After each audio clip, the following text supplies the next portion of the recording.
Mas Gareng, Mas Bagong. Nggih, ketoke Mbak Mimin pun ngantuk jenengan. Mboten, mrihatin kanca-kanca niku wae. Napa? Mrihatin ki rencang-rencang. Oh, nganti kaya ngoten niku kok tresnane. ngantuk lho. Nggih. Nggih maklum apa jompo kok jenengan. Omonganku lho ben ngomong ki mau le.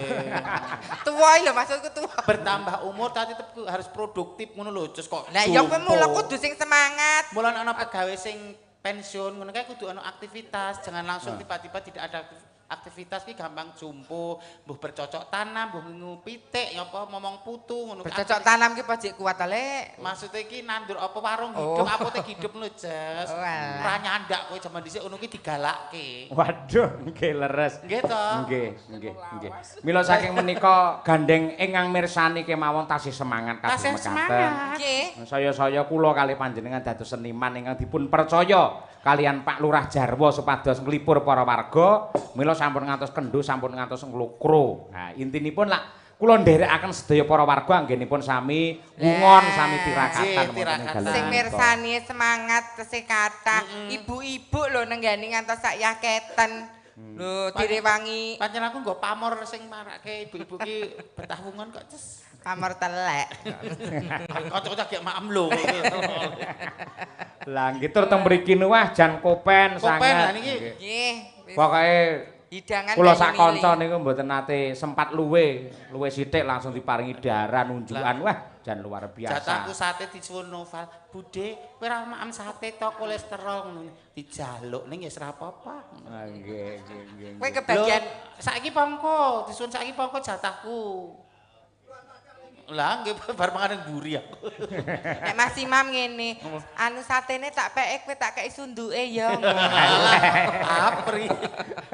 Wah esuk-esuk mbok ora anarkis, mbok ora horor-horor. Aku tak Ya upama jenengan ben bengi iki gabung tanggapan kalih kula terus, ketoke susi bahaya malah. Lah pripun? Lah jenengan ngincer terus yoga kula niku nggih. Mboten sebab akibat to, ora mungkin to wedok banyak ini ora ngono awal-awalane pripun mesti. Mesti ati sing mucuki to carane. Apa ora ana sebab akibat kok munyal-munyal ngene ra mungkin. Dasare le menggatal kok kita. Iya. Matur sembah nuwun Pak Lurah kanca-kanca Kopen. Kula ten wingi nggih Kopen. Nggih. Jan. Tenan, mengke kula bungkus nggih Pak. Sapa ngerti kok tekan Sragen luwe meneh rak ya kena dicemili. Nggih. Lah saene piyai nanggap wayang niku ngoten niku. Nggih. Dadi niki lak jane mboten dipitung to kalih Pak Nggih, Lurah. nggih. Mboten takon kalih kula, Pak Dalang, njing darai kanca-kanca sak jenengan mangke pripun? Ajeng ditebas mentah napa pripun kan mboten dipitung. Nggih. Ning mesti otomatis saben-saben seniman sowan ngeten iki mesti dipun pahargya daharan ingkang mirasa kados mekaten. Luar biasa. Dadi mbok upamane ya gandeng ra dipitung. Sesuk-esuk niku nalika kula badhe pamitan kalih Pak Lurah Jarwo, terus Pak Lurah Jarwo ngendika, "Pak Dalang, kula hitung darane jenengan sak kanca unjukane rokoke niku kula jumlah totale dadi 5 juta. Dadi kersa mboten kersa jenengan kula potong 5 juta." Upama Pak Lurah ngendika ngoten jane ya ora apa-apa, anggere mentolo. Nggih mboten. Wong Lah, nggih. Pak Lurah niku apa jenenge? Ya ini sembodo. Sembodo. Lho. Mula ya disembatani tenan. Betul ora akan aku sing daging-daging tak kurangi to, Jas. Iki mau ya ana bothok ya aku ya entek loro. Ngono kabeh lah ngene. Wong tua-tua kula ku makanan sing nek kono pun mboten ngenengenke, Pak. Bothok serundeng wah nglamuhi. Tak bungkus meneng serundenge nek entek ketemu tak bungkus. Wah, kowe kaul no biasane ning omah gur dedak saiki. Dedak iku sapi lho, Bri. Omonganmu ya iso mataku ya rung katarak iso bedake dedak karo serundeng. Kok ya Lah ya dedake katul iki lho, Mbak. Ya iso bedake katul karo serundeng kok. Mbak Apri, jenengan kudune lak kalih senior mongko nyambut gawe ya bareng. Nggih. Niku pirang mboro ki ngangkat kalian Mbak Mimin, dihormati, dihargai supaya panjenengane niku tentrem rasane. Lah, katul aku wis berusaha vegetarian kok arepan kok. Lho kula niku kurang sayang pripun to kalih Lek meniku. Lho mboten kurang-kurang. Ndak biarpun kula teri napa-napa. Terima Syukur. kasih. Terima kasih. Nggih. Njing-njingan. Niki wujud sayang kula kalih Lek Min ngoten niku. Oh, ngaten. Nggih. Dadi terus dijak gojek ngoten nggih. Cak Gojek mungkin ndak sepaneng. Nggih. Kok malah opnam meneh ku nek raja. Ya aja pri, setahun pindho kok ono opnam ae. Opnam niku bar operasi Pripun? sing dipadosi kula lho. Lah bapak Saestu. mbokku wis ra ono golek sapa nek golek kowe. Niku tesih napa setengah sadar nika kalih ngatang-ngatang nika. Dek aprindi, dek apri. Dek aprindi. Lho, sepira luput kunjuk ngapura ya, Dik? Ra sadar nek sadar ora sudi. Padha kali kula wingi bar pengaruh operasi niku bius ngoten. orangnya. Dadi antara sadar dan tidak niku bareng kula napa niku bar rampung operasi niku ngoten. Bu Kesi nyedak kali kula nangis, kula nangis. Bener antara sadar kali mboten. Kula langsung ngomong kali bojoku, Bu Kesi, aku sayang karo kowe, Bu Kesi. Jane pomo sadar tenan nggih. Saya sayang kula kali Bu Kesi niku. Nggih. Nek Bu Kesi baru operasi kok sing diketok-ketoke kok Gus Ikdam ya, Lek. Lah nggih, lah niku sing pinter ndongakne lek kula kan. Wah, Pak.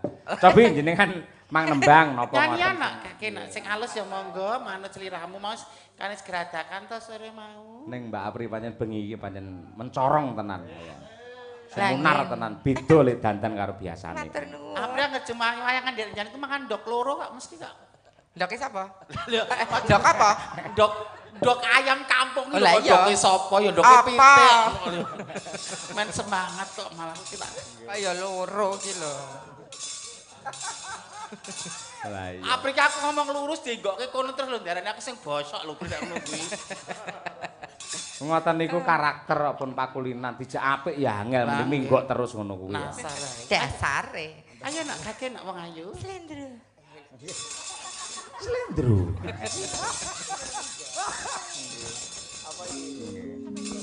Tetep gentenan lho. Gentenan apa aku nek gak kowe to nak. Ibaratnya nek wong tega larane ra tega patine ngono kae to nak. Lah iya, Lek. Kok larasmu dhuwur, Bang? Aku nek ra menyuruh ora. Pelok barangnya jek kurang menyuruh aku. Napa Mbak Apri? Apa ya, Lek? Masa asmara ndonone liyane wae ya. Liwane. Liyane wong piye cerdas, piye kreatif kok.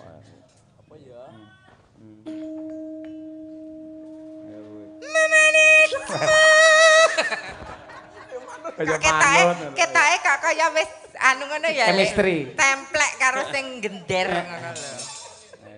Wis karo sekender kaya wis kawin ngono ya sesantaran. Ora iso. Maksudnya mudeng karepe ngono. Lah iya. Kanggo jiwa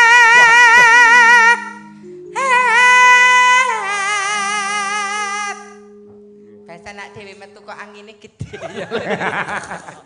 Mboten niku Bathara Bayu iki paring pakurmatan dumateng jenengan. Si Bathara Bayu. Nggih, Bathara Bayu ngurmati dumateng Mbak Apri menawi Yama Dipati ngurmati dumateng Mbak Mimin.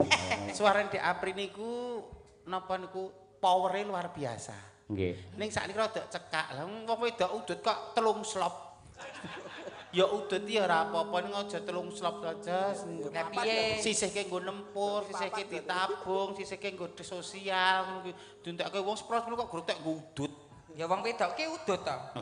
Mesti rokok ses kuwi lho Apri. Agawe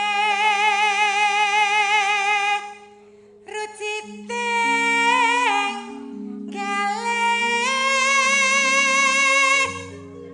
Matur nuwun lho karo Mas Taslim. Kalau wingi kula ngampil Mas Taslim. Oh ngaten. Lomba campur sari menika marga Sukipan juara 2 tingkat nasional menika sing dibiji sing apik gerongi. Wah, nggih luar biasa, Nuwun, luar nggih, biasa. Mas. Nggih, nggih. Napa tembange? Gundul-gundul pacul. Napa?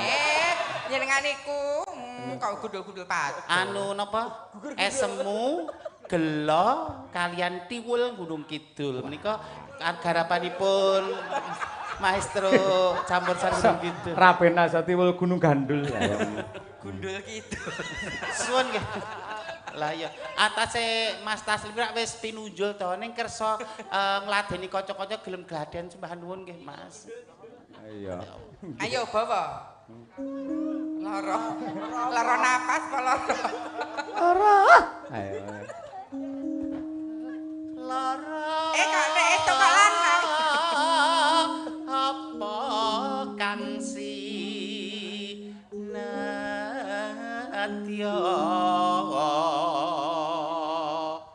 upama mundut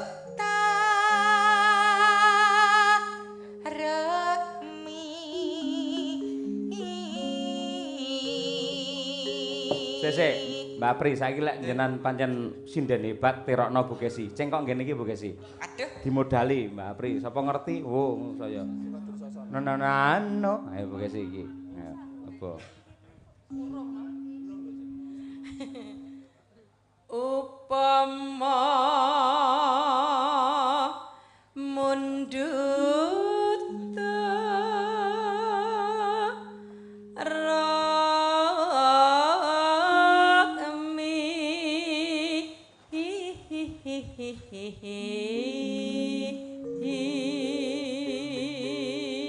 Mbak Apri kok iso ngono kuwi, bebas ngambung imam. Wis ndang, ayo. Ayo, nggih. Ayo. Ora apa-apa to Mas Mam, gur karo kanca gur kulit do kulite kok mbok yo ra eman banget kaya kelangan bondo dunya. Waduh, kaya ngong rakan kowe kok le mbok ra banget-banget. Mbok ra awel-awel urip pisan kok cetil-cetil. Gur pipi aku tak pasrahke jiwa ragae santai kok. Gur pipi kok mbok ra. Mas Imam, ra ngajarke cetil aku. perang godo yuk. Maksudnya perangnya Bomo Narokosuro karo karo Garut Lah sapa? karo anu kae lho, Kikis Tunggorono kae lho. Piye, wani ora Mbak Apri? Nggih, nyobi nggih. Nyobi. Mboten enten nalane nek nyobi. Nggih. Nono. Piye mau kok lali. Upama mundut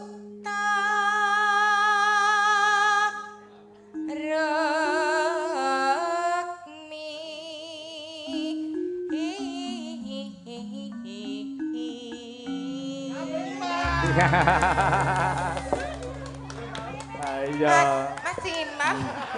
Sik salamu ana sing ki mau ana sing kleru cengkoke. Pripun? Dadi lek imam enggak boleh. Deni ya, diambung ayo. Jenengan ae rek.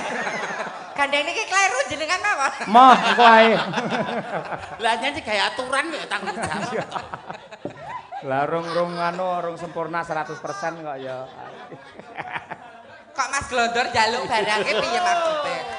Suwe-suwe ya kok semene katut kena pipiku kabeh carane tinggi. Sayembara ngono kuwi. Ayo, mbok suara wedokno lho, Lek. Tartamtu.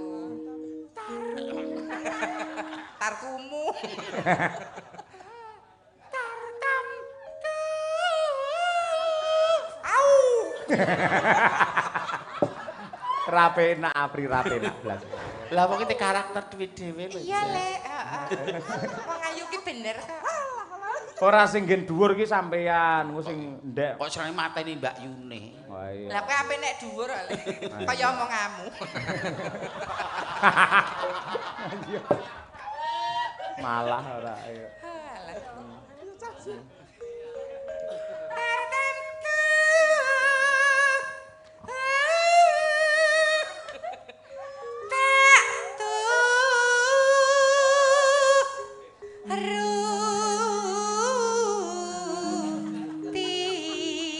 Ibarat. Nah iki. Dadi dan semati langsung nyandak. Wah, greget saut iki. Greget saute ora gedhe. Apa iki? Ah, saiki ketinggalan. Saiki speed-e kudu cepet. TikTok-e lho nggih. Jajal kaya apa ibarat? Ibarat wong numpak aku. Wabrak apa kowe? Prau kok. Lah ya praune kan rada rono to ning nggon daratan kan ra iso. Dadi ngliwati aku sing ora mbata. Lambe atimu ra padha. Men. Numpak prau.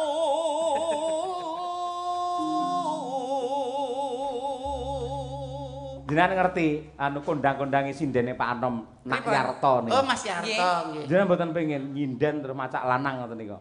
Blangkonan ngoten. Kok nate kula ngiyen? Nate to? Nate. Lah kok ora diterusne? Mungkin Mas Imam pripun? Balik Ngeboti.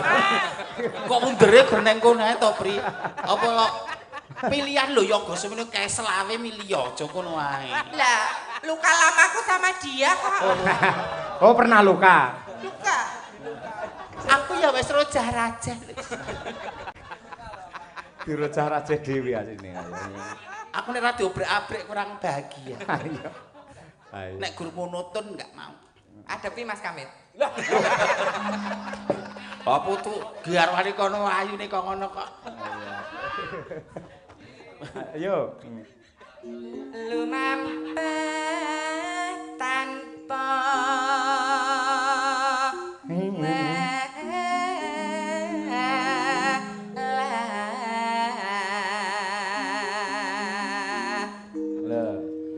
Neng madyane Waduh. Muni hehe gulum menjing obah ya.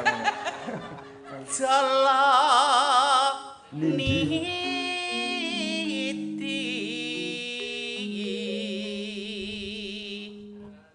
sing rungokno nduk winong vokal konsonan harus jelas temah ayo ha Temah ana abape berbet teko kene ya.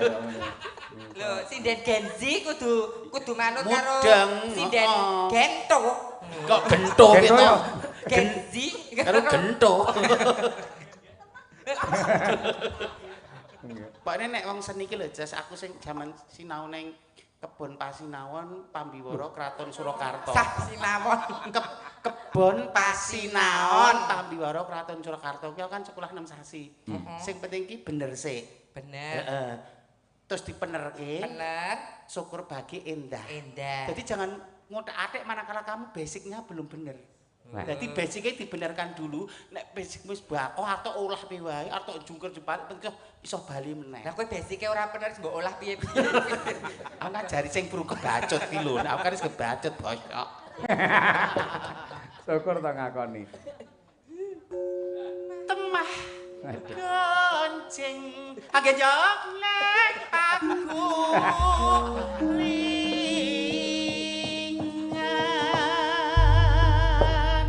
Bisa apike kaya ngono lho. Nen. Nggih. bisa temah nulis wani guroni winong. Iya, nggih. Ning sing jenis seniman sing penting pede sik kok. Pede. Jenengan pede. Lek ora pede mokal jenengan iso tetek ngoten niku. Tapi riyen nggih mboten nggih.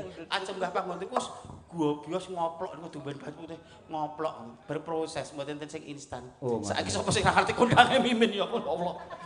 Kondang banci ini. Langgam nggih. Nggih, monggo. Nggih. Kadang tresno. Waduh. Jan nggih apike. Jan kaya Mbak Uul suara Semara. April lho Mbak Uul deh. Kanjange Umi Apipa. Kok Wah, nyapa malih-malih ulah-malih terus. lho jam menika. Lamat was katon tidani yen bom berangkat tangan jarak aduh kira-kira sinamang abang sepi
Pancen ya dasare piyai Klaten, mula ya bareng nembang sing klasik nyatane ya mirasa tenan. Nggih, ngono kuwi. Klaten kok. Nyelehke rasa ya Jes kaya wis menep ngoten. Lah iya. Ayo. Klaten kok dilawan ae. Pacar. Sik. Kok keguyu tok ora juga guyu.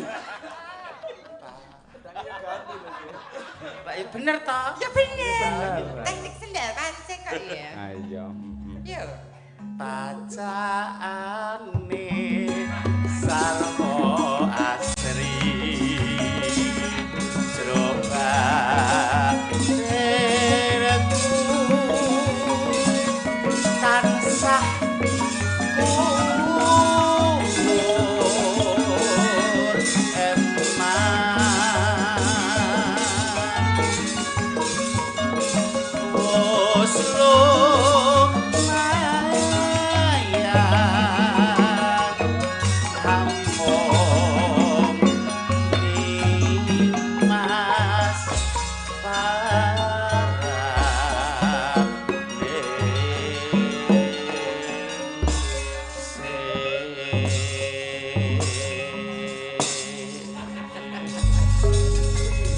Napase Mbak wis sepuh ya landung lho Mbak. Landung klanku. Klanku Panjang. ora gelem umuk ten ngarepe memberi kesempatan kali yang lain. Oh, nggih. Ngalah iki. Wong Pak Lurah ngendika, Mbak Men sepenting rawuh, penyanku angsare sing apik. Oh nggih, Pak. Mboten nyuwanten mboten napa-napa. Sonten mau sempat gluduk meh kemawon udan. Malah sempat gremes barang. Jenengan rawuh alhamdulillah terang benderang. Gusti Allah ngijabahi nggih. Sing nyuwun jenengan nggih. Nggih kula sak kampung jeneng wong resik kira nggih. Mas ora kontaminasi ning koneko ngono lho. Ya pancen resik disikat raine resik ae. Kula nek polosan mboten dandan malah cantik lho. Nggih to. Ini kan untuk kebutuhan panggung aja. Gene nang IG ke gambare malah maca kakung ngge jas ngene ngono dene. Jenengan iki lho sing tengah. Lo alami kok back to nature. Kembali ke alam, back to nature. Iya. Kembali ke alam.